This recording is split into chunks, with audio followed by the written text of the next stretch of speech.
அஸ்ஸலாமு அலைக்கும் வரஹ்மத்துல்லாஹி வபரகாத்துஹு. தினமும் ஒரு ஹதீஸ். நான் ஒரு கனவு கண்டேன். அடுப்பு போன்ற ஒரு பொந்து இருந்தது.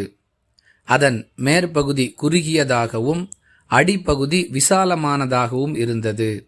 அதற்குள் ஆண்களும் பெண்களும் நிர்வாணிகளாக மனிதர்கள் இருந்தனர்.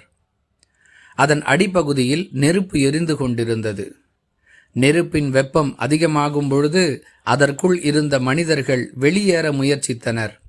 அதன் வாய்ப்பகுதி மிக குறுகியதாக இருந்ததால் அவர்களால் அதிலிருந்து வெளியேற முடியவில்லை.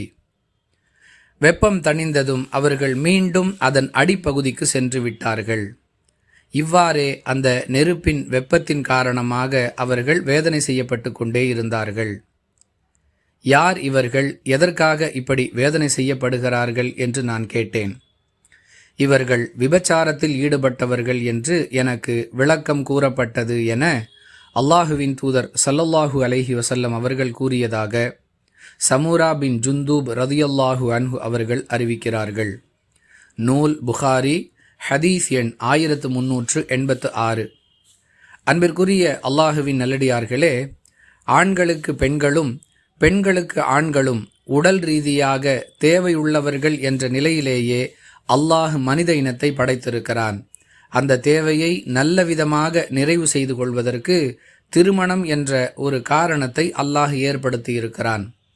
தங்களுக்கு யார் அனுமதிக்கப்பட்டவர்களோ அவர்களை கொண்டு தங்களுடைய உடற் தேவைகளை நிறைவேற்றி கொள்ள வேண்டும் என்பதே அல்லாஹுவின் ஏற்பாடு. இதை கடந்து தவறான முறையில் தமக்கு அனுமதிக்கப்படாத ஆண்களையும் பெண்களையும் பயன்படுத்தி சிலர் மிக சாதாரணமாக விபச்சாரத்தில் ஈடுபடுவதை பார்க்கிறோம். இதுவெல்லாம் ஒரு குற்றமா என்பதுதான் அவர்களுடைய கேள்வி.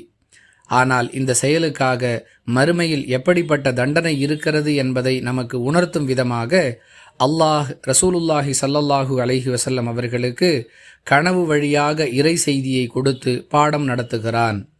அல்லாஹுவை அஞ்சியவர்களாக தங்களுடைய கற்பை யார் பாதுகாத்து கொள்கிறாரோ அவர் இந்த தண்டனையிலிருந்து பாதுகாப்பு பெறுவார் என்பதில் சந்தேகமில்லை. அப்படிப்பட்ட நன்மக்களாக நானும் நீங்களும் ஆக வேண்டும். அல்லாஹுவிடம் உதவி தேடுவோம், பிரார்த்தனை செய்வோம். வாஹிரு தாழ்வானா அனில் ஹம்துலில்லாஹி ரபில் ஆலமீன். அஸ்ஸலாமு அலைக்கும் வரஹ்மத்துல்லாஹி வபரகாத்துஹு.